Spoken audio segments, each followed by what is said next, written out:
Welcome to SuperTalk, the podcast that scratches your superhero itch. Just two suburban dads nerding out over superhero stuff on the small screen and the big. Buckle up, people. Enjoy the ride.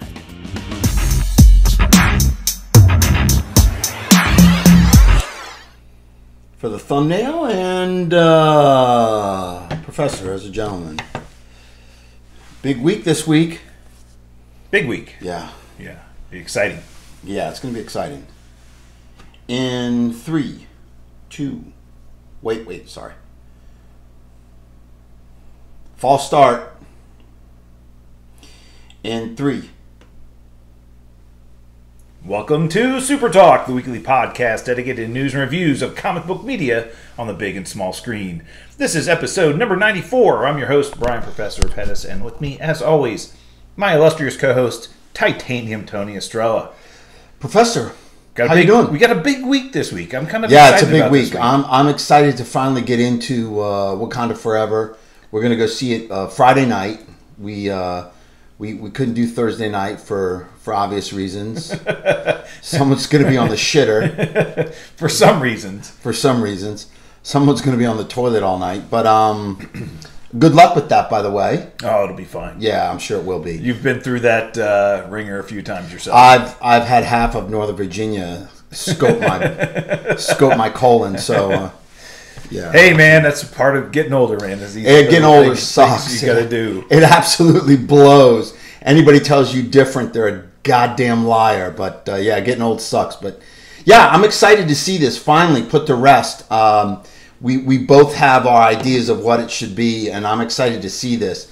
Not a lot of news this week. Not much come out. Very light news week this week. And I don't know, sometimes when there's these big movies coming out, you know, as you and I have known, that Marvel really ramps up their hype machine kind of like to 12. Yeah. The 2 weeks prior to the movie coming out. And they're releasing a new trailer on TV or TV spot or trailer online or whatever. I've gone dark. I haven't seen any of that. I can't watch any of them anymore because every time one comes out, there's a new like scene that we didn't see I haven't before. seen any. Yeah, no. I'm not either, but yeah. I know that this is happening, yeah. And I'm trying to avoid it all. And so there's a lot of that happening right now. But you know, hey, it was just a light news week, but we had a couple of good things happen, and you and I have something very fun tomorrow night. We're going to Marvel Trivia Night tomorrow night. Marvel Trivia Night at Mellow Mushroom in Chantilly. It should be fun. It'll be fun. We'll see if we can... Came in second place. There's the second place trophy we won last time. Yeah, we got to take the crown this time. I think we're going to go. We're going to bring Greg Vire. Yeah. Gregonator the Generator will be there, so... It'll be fun. Yeah, it'll be a good time. So you see Kang, the new addition there? I did. I see him, popping out of the trophy there himself. Yeah, right? absolutely. So rearing. He's in the quantum realm right now. He's going to be making an appearance soon. That's another one we're looking forward to. Yeah, absolutely. A little ways away. All right, before we get started, we want to thank the listeners that bring the show to you. Those are our patrons, patreon.com/supertalk. If you want to become a patron of the show, all it takes is $1 every time we come with an episode, and you're delivering some real help to the show that we bring to you every week. If you want to become a member, Patreon, patreon.com/supertalk is how you join and become a member. All right, well, let's jump into the review section. Fortunately, we had some new content come out this week. The highly anticipated return of Titans on HBO Max came last Thursday evening. We got they dropped the first 2 episodes on HBO Max, which was awesome. So we got to watch that. I reminded you yesterday, hey, go ahead and watch those so we can talk about it tonight. But yeah. What'd you think? I mean, pretty good so far, right? A lot darker than I thought it was going to be. Oh, it's going to get dark this year. I mean, they're not pulling any punches. No. You know, I mean, it's gory, too. I mean, we know Brother Blood is going to be in this, and the blood scenes and how gory it is. It kind of threw me back. Like, whoa, wait a minute. This is kind of hardcore. So they are very much delving into the occult and, yes. Brother Blood and, the Blood Cult. And we're going to get into a lot of the Church of Blood and what they're doing and everything else. But I I want to remind everybody if they're not familiar with the Brother Blood character and the Church of Blood, so they're a cult basically that worships Trigon. Shocking, that Trigon's involved, to some extent. They're a cult that worships Trigon, and Brother Blood is kind of the leader of the cult. And it's a very strange character because the person who is Brother Blood, and this is comic book history, changes every so often. A new Brother Blood is born. He actually kills the old Brother Blood to become Brother Blood. It's a really strange kind of cult thing that goes on there. Right.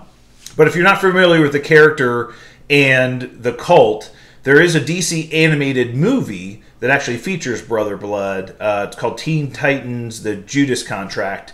Really good animated movie. Also features Deathstroke and the whole kind of plot that he had in the comic books where he's obviously a big Teen Titans villain. Originally came in the Teen Titans comics. But Deathstroke's in that, and he has one of the Teen Titans. The Teen Titans are infiltrated by a character. I don't want to give away the plot of the show, but he kind of recruits somebody to get into the Teen Titans on his behalf, and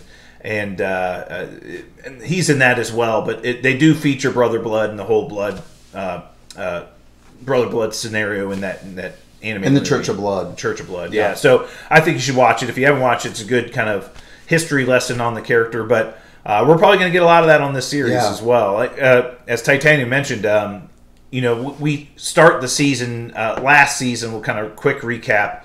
There was most of the season centered around the Scarecrow character that was, I thought, brilliantly played in that version. Cool. And they did the whole Red Hood thing as well last season. They kind of went through that whole situation as well. A bunch of different storylines, but they tied it in okay. Yeah, they tied it all in. But at the end of the season, the Titans are able to save the city of Gotham by... It was kind of a weird thing. They took the water from the Lazarus pit and created a rain cloud and rained down on the city of Gotham and kind of brought everybody back to life that was killed by this toxin that the Scarecrow had released. Really strange, but anyway, they're reveling in their victory at this point in time. They've been, Bruce has given Dick Grayson kind of full autonomous control of the Titans and says, hey, become your own person, become your own hero, be the better hero than I am, but this is your team to lead. Has given him everything he needs to kind of be successful. And the show starts off very interestingly enough with they get a phone call, or Dick gets a phone call from Bruce Wayne and says, hey, we got to go to Gotham, we got to go to Metropolis. Yeah. Superman wants to meet Connor Kent, Superboy, on the show. And Connor Kent's all giddy, because Connor Kent is he is a genetically created person who's a meld between the DNA of Lex Luthor and Superman. Lex Luthor created Connor Kent. And he's like, wow, I get to meet my father, who he feels his father. He's very much like Superman. So they're all excited about that. They go to Gotham. They actually go to Star Labs, which is really cool. We get to see the version of Star Labs in the Titans show, which is awesome. Yeah, it's neat. They kind of provide each character with a little bit of something that Star Labs can do. Poor Tim Drake, he gets kind of dicked. he gets like a shaft, like a bow staff. That's about it. No, he's still in his jean jacket, and when the Titans all dress up and go to battle, he comes rolling out with his little bow staff and a jean jacket. Yeah. So we know eventually he becomes Robin, or the new Robin. But he's just Tim Drake right now, and Nightwing's basically taking it on himself to train him, and he will during the season, I assume. Yeah. But Beast Boy gets a new costume. Star Labs creates him a costume so that when he transforms into his animal forms, he won't lose all of his clothes like he has in the past. Yeah. It's one that can kind of morph with him. So that's interesting. They retrofit their RV, so there's some cool technology in there as well. We know that Coriander, Starfire, has new powers, and she's kind of exploring those, and they kind of like give some insight into the strength of her new powers and things. It was a really cool scene.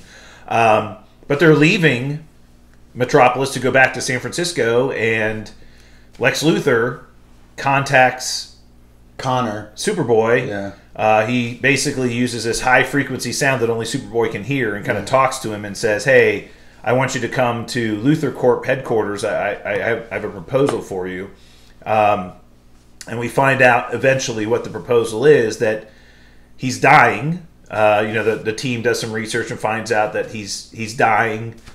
Good fight scenes as well. Luthor sends some guys after the Nightwing and really cool fight scenes. Sends some ninjas. Ninjas. I hate ninjas. It's really cool. But he ends up they find out that Luthor's dying. He's got kryptonite poisoning, which is interesting. Yeah.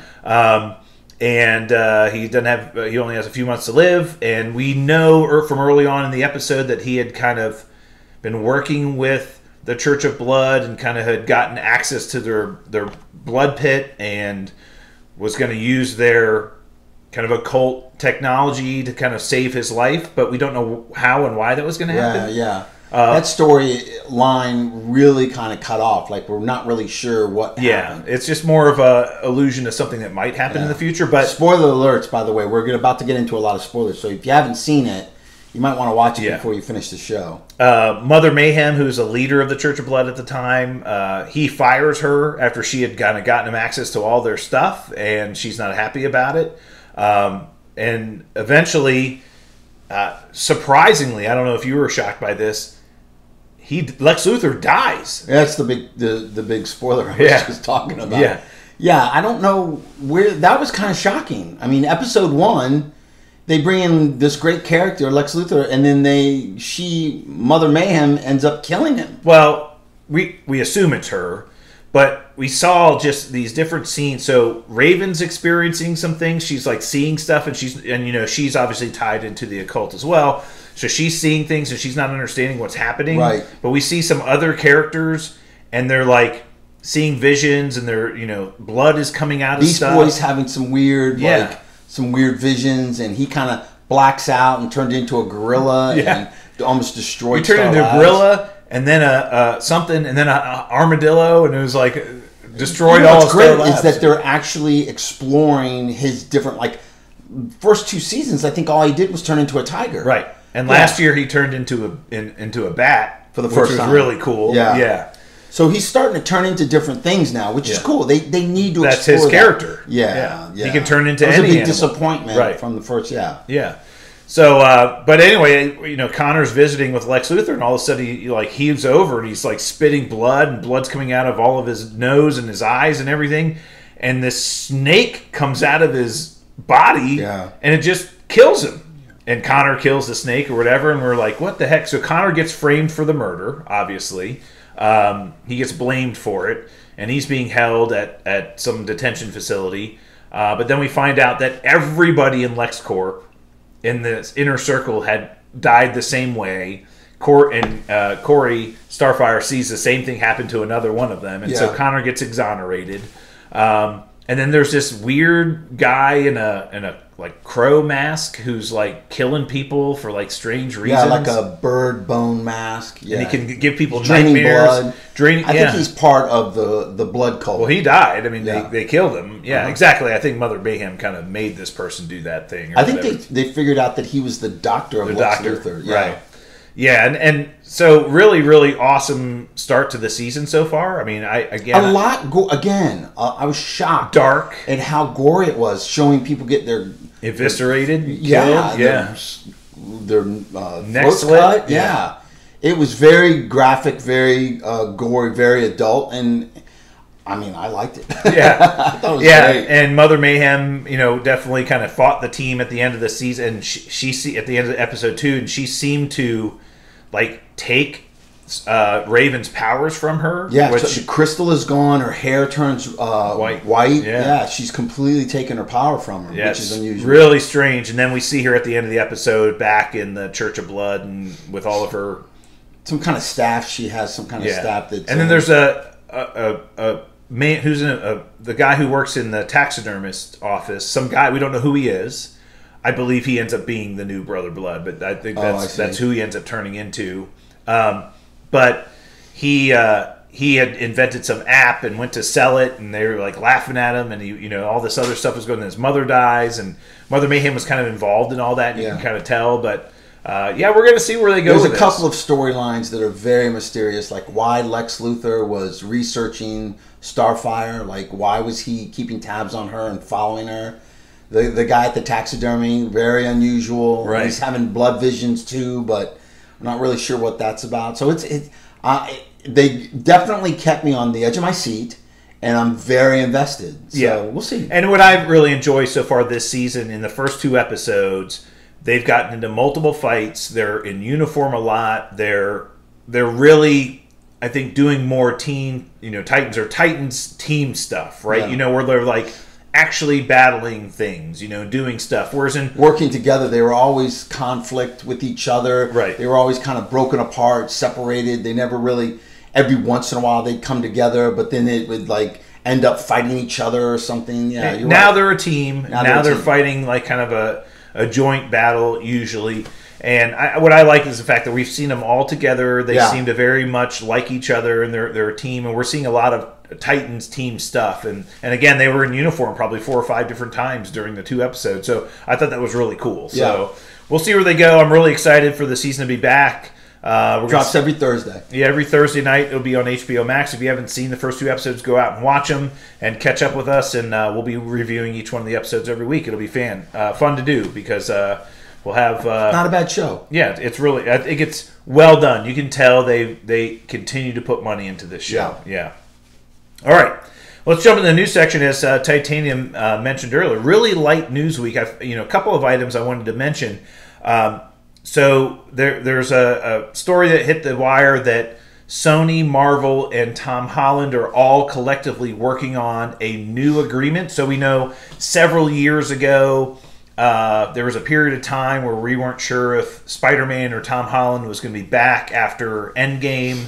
The contract that Marvel and Sony had signed to use the Spider-Man character had expired, and there was a period of time where we had no Spider-Man, and he wasn't going to be in any projects. There was no future for him in the MCU. Right. They were able to sign a new agreement, a new sharing agreement. Tom Holland was back. Obviously, we got Spider-Man No Way Home. So that was really cool. Well, now it looks like they're signing a new agreement. Great. And this is going to include not only future movies featuring Tom Holland and his version of Spider-Man, but also future projects where he's going to appear in other movies or other projects. Yeah. And we don't know if these are Disney Plus shows or if they're movies. We can only assume that he's going to be in things like Kang Dynasty and Secret Wars. But maybe it's other things too. We just don't know. So that's great. I mean, you know what? Having Spider-Man back in the MCU is probably one of the best things to happen to the MCU. Such a great character. Obviously, probably Marvel's most popular character without question.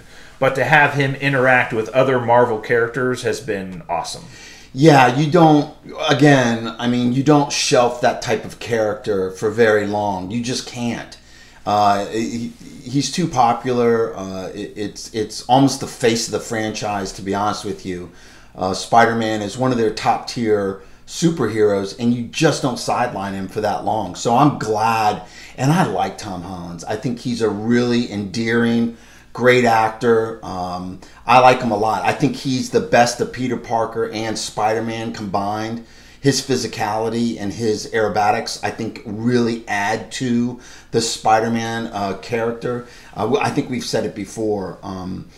Tobey Maguire was a great Peter Parker, not so great Spider-Man. Andrew Garfield, not so great Peter Parker, but a really good Spider-Man. And I think Tom Holland's a great blend of both of those. So I like the kid. I'm glad he's going to be signed on. Absolutely. And we can only imagine where they're going with some of this.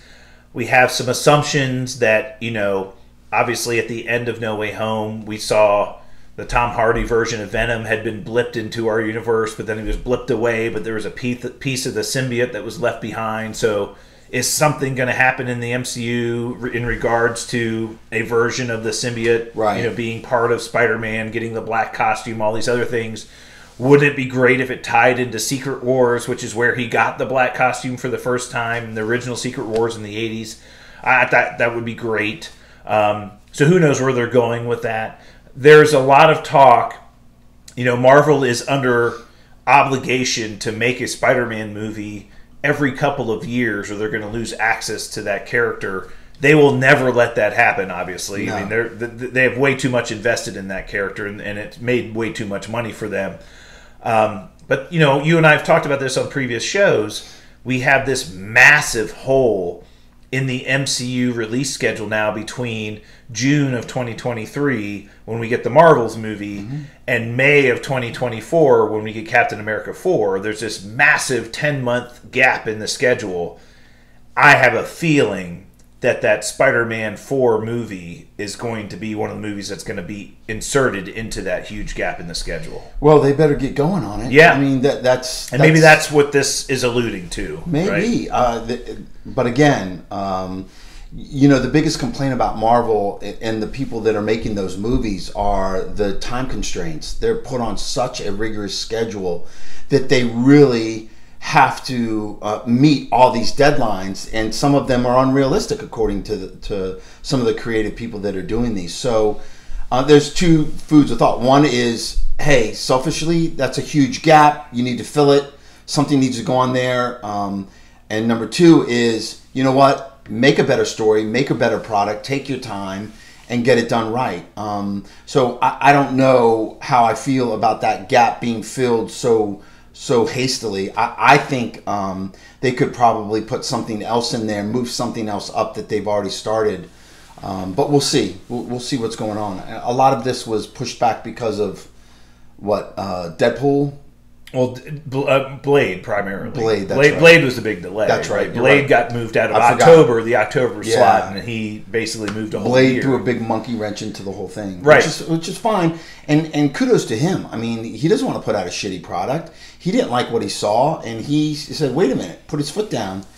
This isn't going to happen. If you want this to happen, we need to make it right." So good. Yeah, but I think it would be smart for both Sony and Marvel to now, release. do you think it would be a Spider-Man 4? Oh yeah, I think it'd be smart for them to release something next year, simply because we know Avatar is coming out this holiday season. It's going to probably dominate the box office, the return of that franchise.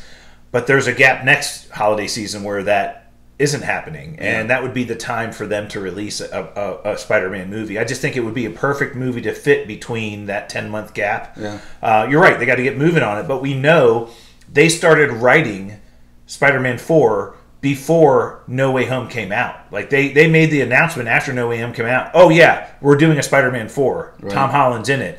But they already started on the script on that. They already know what they're doing there. So I don't think they're that far behind. If they wanted to start filming early next year and we're targeting a late 2023 release date, I think they could do that. Maybe they throw an Armor Wars in that time frame, because I know that's in pre-production. That's very close to starting to film, and they went ahead and announced that it's not going to be a series anymore. It's going to be a full-length movie with do something, man. Cheadle, what's his name? Don Cheadle. Don Cheadle. Yeah. Is this the Skrull version of Don Cheadle or the non-Skrull version? I don't know. I just watched that trailer again, Secret Invasion. I'm telling you, for some reason that's going to be hot. Yeah. That's going to be a great show. Yeah. I mean, it's almost like I'm looking forward to it. You know what kind of vibe I got from it? Do you ever watch that show 24? Oh my God, yeah. How great was that show? Yeah, it's awesome. I got that kind of vibe from it. If that has that kind of pace and that kind of espionage, like, that'd be awesome, right? Well, you remember the Captain America: The Winter Soldier? Like the first half of that movie. Yes. When Sam Jackson was like attacked in the street by the cops, and he's like yelling at his car, flight mode is not available. It's like, what is available? The air conditioning. Air conditioning is 100% operable. Right? But that's what it reminds me. That's the way it could be. It could be that frantic paced kind of show. Yeah, that whole Winter Soldier kind of vibe. Yeah, it'd be awesome. But yeah, we'll see what ends up happening there. Another piece of Tom Holland news. We know that Spider-Man Across the Spider-Verse Part 1, so Spider-Man Into the Spider-Verse, the animated movie that came out, I believe, in 2019, was a huge hit, surprise hit. I think everybody was shocked at how good it was. It was great. To this day, it's probably one of the best Spider-Man movies ever made, up there in the rankings. But the sequel to that, Across the Spider-Verse, is going to be a 2-part movie. It's going to be a part 1 and a part 2. And this is the sequel to that. You know, Miles Morales was the star of that. We had Spider-Gwen. We had, a bunch of other characters. Yeah. But now we know that they're going, across different multiverses, and he's going to be traveling there. We believe now there's been talk. Tom Holland made mention of this years ago, that his version of Spider-Man was supposed to be in the original movie, but he kind of had a scheduling conflict and it didn't happen. But we believe now that Miles is going to be traversing the Spider-Verse, or these different multiverse versions or universes where Spider-Man exists.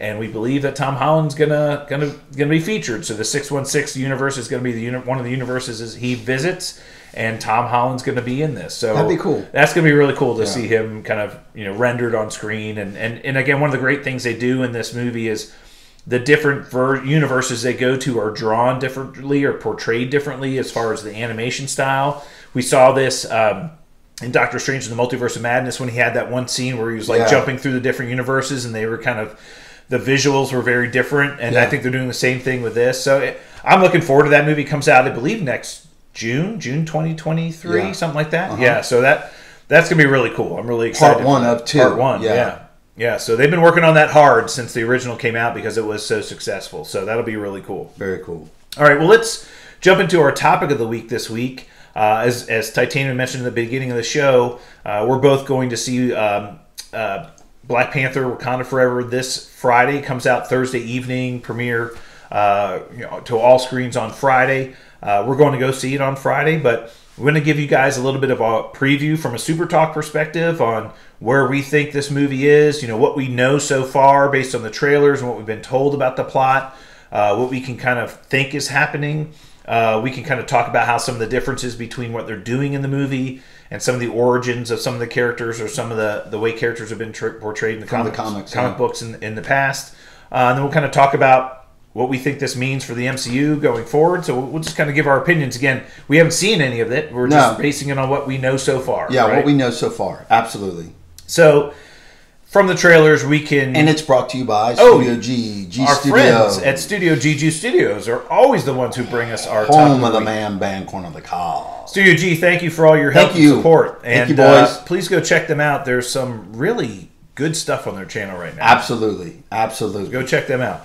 So let's start, again, from all the trailers and, kind of the previews that we've seen so far, we understand that, there is a mourning period. King T'Challa has passed somehow, some way. We don't know how they're going to portray this in the movie. We don't know what reason they're going to give us in the movie. Yeah. We don't know, what brought this about, but we do know there are funeral scenes and there's going to be a period of mourning in the movie for him, and we believe there's going to be substantial time paid towards the memory of Chadwick Boseman and his character T'Challa. So we know that's happening.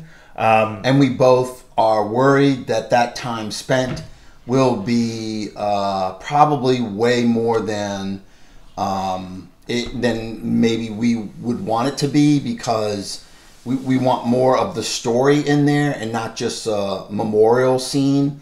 But from what I'm thinking, what they're going to do is they're going to spread this out throughout the whole movie. Really? And I think so. I think the whole thing is going to be, memorial and all about the passing, and story will be cut in between it. I hope they just do it in the beginning of the movie and be done with it, and then move on with the rest of it. I mean, we know this movie's over 2.5 hours long. Yeah, it's long. So my hope was that we kind of understand what happened, then we get to the mourning period of that, and then the repercussions of his passing. We know that there's some conflict with the United Nations, and there's other people in other countries and other organizations that know that the Black Panther is gone now, so Wakanda's vulnerable. Of the, absolutely. Right. Opportunist. Right, so we'll see kind of how that goes. But we believe that's a big part of the plot. I'm hoping that's the first part of the movie, maybe the first 45 minutes of the movie, and then we kind of get into the rest of it. Yeah, we'll see. We don't know. We're all speculating. We're just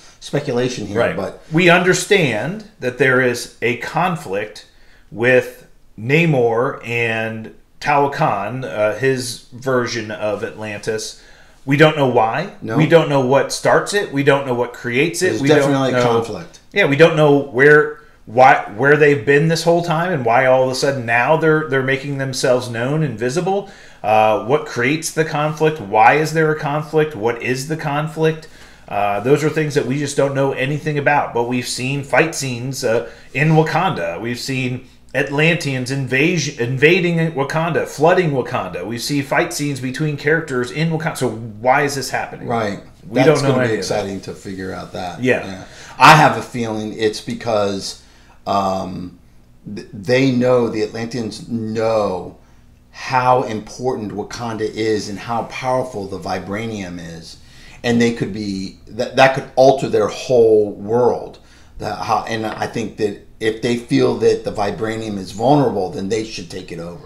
Well, from what I can see, and what I've seen in some of these trailers, and from what some of the actors have told us, Wakanda has Talokan has their own vibranium. Oh. They have vibranium on their own. If you remember in one of the trailers, M'Baku says he's covered in titanium. He's covered in vibranium.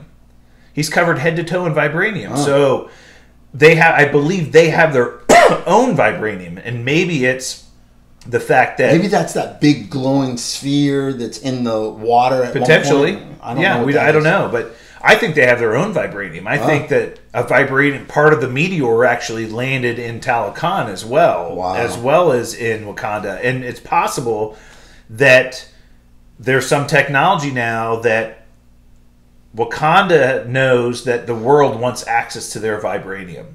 And so they now feel obligated to protect it. And maybe there's a technology that's created by somebody like Riri Williams to track vibranium and find it. So they're like, we can't just let this out on the world. We need to protect it and we need to control it. So maybe we should just go hunt down where it's been or where it is. And she creates a technology that's able to locate it, because if you remember in the United Nations scenes in the trailer, one of a delegate says, you could walk through metal detectors and nobody could. It's undetectable by metal detectors. It's undetectable by any technology out there. So maybe she's the one who creates the technology that's able to detect vibranium. Uh-huh.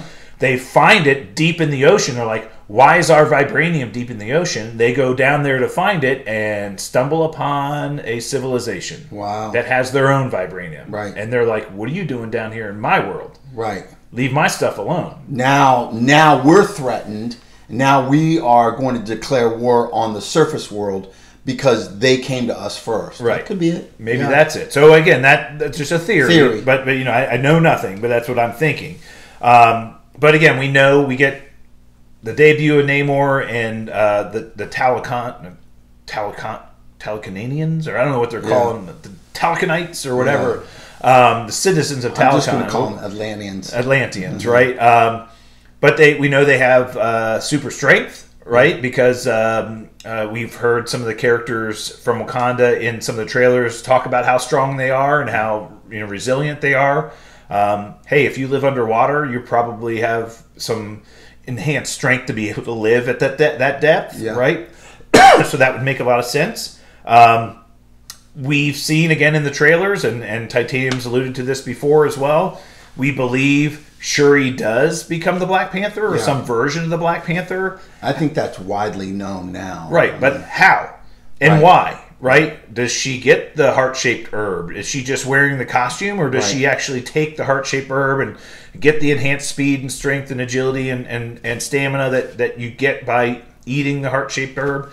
Does she get that? If so, how? Because we know Killmonger burned it all. So what happened, and how is this possible? Right? So those are questions we don't know, and the future of that we don't know anything about. That's a great thing that I'm looking forward to finding out. Yeah. Right. Like, what about that? Did she make a synthetic version of it? Did she synthesize? You got it. No, I didn't even get close. Did she create it from his blood? Yeah, from his blood, from Killmonger's blood, or from T'Challa's blood? Who knows? So that'll be interesting to find out. Yep, so that's what we're waiting to see. And we know nothing. We're making a lot of assumptions just based on some of the trailers. Again, this movie is not quite 3 hours long, but I believe it's 2 hours and 48 minutes or something. It's really long. Again, from the trailers, there seems to be some really cool special effects, some good fight scenes. We see Namor flying and jumping in the sky and all kinds of other stuff that happens there. So we're looking forward to it. Again, there's a lot of questions I want answered, and we're kind of going to see where the future of Wakanda is. We know Ryan Coogler has signed his production company has signed a multi-project contract with Marvel. Mm-hmm. So not only is he doing this movie, but he signed on for multiple projects going forward. Right. And we believe there's series planned for potentially the Dora Milaje, or we may have M'Baku series or something. We don't know, but we know there's other series being developed or in and around Wakanda that he's going to be heading up. But his name's on the short list also for a Secret Wars director. Yeah. So who knows what's going to happen with him? But we'll see. So let's jump into a little bit about the history of Namor in the comics, specifically in how it's different from what's happening in the movie here. And again, Titanium has mentioned this many times on previous podcasts. I think what Marvel has done here has been done purposely because DC was the first movie house to come out with Aquaman. Right. And they needed to not just recreate distance themselves the Aquaman character. Yeah, absolutely. Right. They couldn't just copy what has already been done, already been popular. They needed to distance themselves. And in this case, in this type of scenario, I think it's okay to change an origin story, or to change ethnicity, or to change whatever they need to in order to distance themselves. I think the core of the character is kept true to the comics, with the wings on his feet, and the powers, his superpowers, breathe underwater. He can fly. He's one of land and sea. Kind of the pointy ears. I think that is great that they kept that.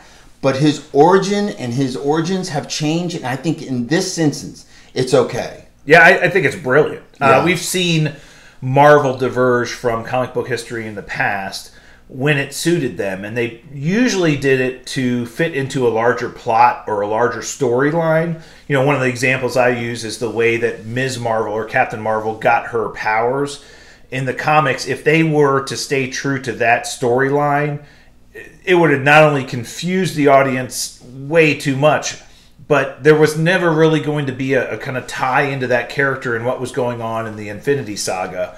But the way that they made her powers come from the Space Gem or the Space Stone or the Tesseract really kind of not only tied her into what was going on in the Infinity Saga, but kind of explained how she could become that powerful, because it was an Infinity Gem that basically gave her powers, right? Yeah, I mean, Marvel, they gender swapped Marvel, right? Right. So we never saw the original Captain Marvel or Marvel. I always thought it would have been cool if when she shot the what was it called, the power engine? No, what was it called? I can't remember the name. Yeah, of the engine. Some kind of engine that they called it. She shot it to blow it up to keep it from them stealing it, and she flew back, and with that energy blasting through her and Marvel's DNA kind of combined. Like she fell back into her. And then they kind of melded together. I thought that would have been cool. Cool. Yeah, but again, that's an example of them diverging from comic book history, and I thought that was great, and it was not bad, well done, and it needed to be done at the time, right? And so, in this particular example, I think it's also really inventive in what they did, because Namor the Submariner has been around since 1939. Yeah, he's one of the oldest. Yeah. We'll say superheroes or comic book characters in history. Yeah. He's around way longer than Aquaman. As a matter of fact, Aquaman was created by DC Comics as a response to the popularity of the Namor Submariner character. So, but their backgrounds are so similar and virtually identical, and their powers and abilities are similar and virtually identical. Well, I think the copyright laws in the 1940s and 50s were a little lax. Right. So you can get away with, well, he's from Atlantis too. Yeah. Yeah. Both from Atlantis. Both have a human parent and a Atlantean parent. Yeah. Both have superhuman strength, superhuman speed, superhuman stamina. They can breathe underwater and breathe on land. Right. They can talk to fish, telepathically, Control water. Yeah, they can do all this stuff. Yeah. The one difference is Namor can fly, and that's one of the big differences. And so that's what makes him Marvel's first mutant. Right. So the fact that he's half human, half Atlantean does grant him certain unique characteristics. Right. He has all the benefits of an Atlantean, so that he can live and breathe and swim underwater. But he's able to swim faster than any other Atlantean. He's stronger than any other Atlantean, and he can fly. And as a matter of fact, he's got these little wings on his feet, and the theory is that he doesn't fly because of the wings on his feet, that the wings on his feet just kind of give him direction, and that he's flying because of some innate ability he has. Mm-hmm. So, but that's what makes him a mutant, because there's no other Atlanteans and no other humans, obviously, that have wings on their feet. So that's why he's classified as a mutant. He's as strong as like Thor or Hulk, right? Yeah, he's gone toe-to-toe with the strongest characters in Marvel history. He's beat up, the Thing and, She-Hulk and whatever. I mean, he has no problem fighting the strongest characters in Marvel. So he's got, all kinds of crazy abilities. But again, if they would have done what they did in the comics, in the movies, it would have been like, well, how's this different than Aquaman? Right. Well, it's not. No. And so I think it's brilliant for them to not, and I think it's brilliant in a couple of ways. One, to provide a unique background and a unique story to give to us, the audience, that's unique from what DC did.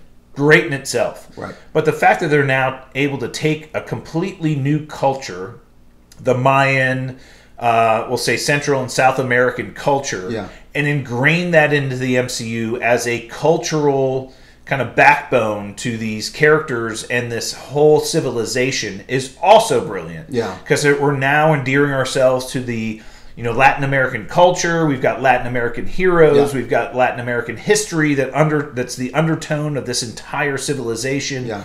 That's also brilliant. Yeah. And I think it's fantastic, because one of the reasons why Black Panther, the original movie, was so successful is because how it celebrated African culture, how it celebrated African history, and made that popular. Like Shang-Chi. Right. Shang-Chi did the same thing with Chinese culture, right? And I think that that's brilliant on Marvel's part, and that they're going to now bring this Latin American culture to the big screen. Yeah. I think that that's fantastic. Yeah. So I really applaud Marvel for doing this, and as a matter of fact, this is one instance where I'm very happy with what they did. There's not many that we are, but this is one. This is one occasion where, and again, I want to see how it comes to light on the big screen, but I really am looking forward to that. So the deviation from the comic book history. Now, I hope they don't do what they did with Black Adam in DC. I hope they don't make Namor like this massive, like, nice guy. Look, he has been nice, but he's also been an incredible asshole. Yeah. Like, he's one of the biggest assholes. Like,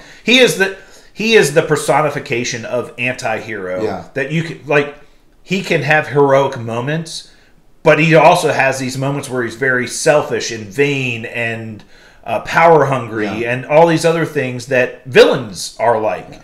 So he has villainous moments, but also heroic moments. And I want to see that dichotomy of this character. Black Adam, great movie, but that was the one, as we've discussed when we reviewed the movie, that was my one big beef with that movie, is that they just couldn't help themselves by turning Black Adam into a nicer guy, because it was The Rock. And his reputation of The Rock is he's always got to be on the winning, nicer hero. Right. They don't have to do that with Tenoch Huerta. They don't have to. I hope they don't. They can make him a villain. They can make him a hero. I think Black Adam would have resonated more so with not only the fan base, but I think the movie itself would have resonated, because they were like, holy shit, Rock is a dick in this. Like, he's badass. Right. Like, he's bad guy. Yes, he ended up doing the right thing at the end of the day, but he's a bad guy. I think they could have played that out much, much further. So. Right. We'll see what they do with this character. I'm very, very, very, and I know you are too, very happy they're bringing the Namor character into the MCU. Yeah, I've been talking about it forever. Yes, this is one that has needed to be, and again, the rumors are that Ryan Coogler wanted to use this character in the first movie. Yeah, he wanted an end credit scene. He wanted an end credit scene to set up Namor and Atlantis as kind of the next movie, right, where they were going to go with this character. And Kevin Feige was like, no, let's slow down on that. We don't want to do that. Right. And as a matter of fact, that was right when the Aquaman movie was about to come out. Yeah. And I think they were afraid of how Aquaman was going to be received at DC, and they wanted to wait. Yeah. And good thing they did, because they had to make these broad sweeping changes to the character's history. And so if you just show the character, then there's no history there, yeah, right? And then Aquaman would have stolen all the thunder. So, right. Yeah, I agree with you. I also think that Ryan Coogler basically told Marvel's like, well, he's going to be in this movie. Like, that's my character. Right. I want him in this He's movie. in my sequel. He's going to be in the sequel. If you're not going to let me put him in the post-credit scenes, he's going to be in the sequel no matter what. So yeah. That was very cool. And that character, I mean, obviously the Namor character, he's part of the Illuminati. He's been in, major conflicts throughout the comic book history. He was in Secret Wars. I mean, there's so many ways we can use him now. If you want to get a conglomeration of villains and have him be part of that. And maybe he's struggling with whether or not he wants to be part of it, or whether he thinks that everybody that's a villain thinks they're on par with him. But okay, I'll play along for a while. I think there's so many places they can go with this movie or with this character. And so, I don't know. Look, you and I have talked about this. All the movies that have been out in Phase 4 thus far have been okay. Yeah. A little better than okay. They've been entertaining. They've been fun to watch. I'm glad they came out. I'm glad we saw them. Sure, yeah. But there was nothing that was like mind-blowing, oh my God, other than Spider-Man No Way Home, which was obviously part of Phase 4, but mostly a Sony/Marvel project. Right, yeah. That was the only movie that just blew everybody out of the water. Yeah, that was spectacular. But everything else, from Eternals to Shang-Chi to... Great movies. Yeah. But Thor, Love and Thunder, Doctor Strange and Multiverse of Madness, all... Spider-Man No Way Home was the movie. Yeah. But all the other ones were like, they were good. Yeah. With nothing to blow us away. So I'm hoping this movie is better than good. I hope it's really good. I don't know, but I'm hoping. Yeah. I'll tell you what. After we see the movie, maybe then the follow-up episode is we rank the movies like we did the shows in Phase 4. Sure. We'll put it together, right? We'll do that. Yeah, we'll do that as a follow-on episode for sure. Looking forward to the movie. Yeah, I mean, I am too. I heard there's only one credit scene. Well, that's what everybody that saw the premiere said, and again, there was some theory that they may add another, but we won't know officially until Thursday. But standalone movie, so I don't think it's going to keep us going into the future. Well, the real questions for the future. We know that Ironheart will be a continuation of this. So we know that character's in this movie. So where is that character going to be left off at the end of this movie? Because we know she's going to have her own series. Yeah. Okay, and we know it's going to be a strange series, technology versus magic, which is going to be weird. The occult, right? Is Shuri the new Black Panther going forward? Is she temporarily the Black Panther? Is there a future for the Black Panther character? These are questions I want to know the answer to. What are they going to do with Namor and Talokan? And is this something that's going to be in the MCU for a long time, and that we're going to see them again? What's going on in the rest of Wakanda? How does the world respond to what's happened? These are questions that I need to know the answer to, because it affects the future of the MCU. Absolutely. Right. Great show, Professor. Let's ring the bell. School's over. All right. Well, that's it for us this week. We'll be back next week for more Super Talk. To get in touch with us on social media, hit us up via email, supertalkpodcast@outlook.com or @supertalkpod on Twitter. Until then, stay super, everyone. And we're out. Thanks, you too.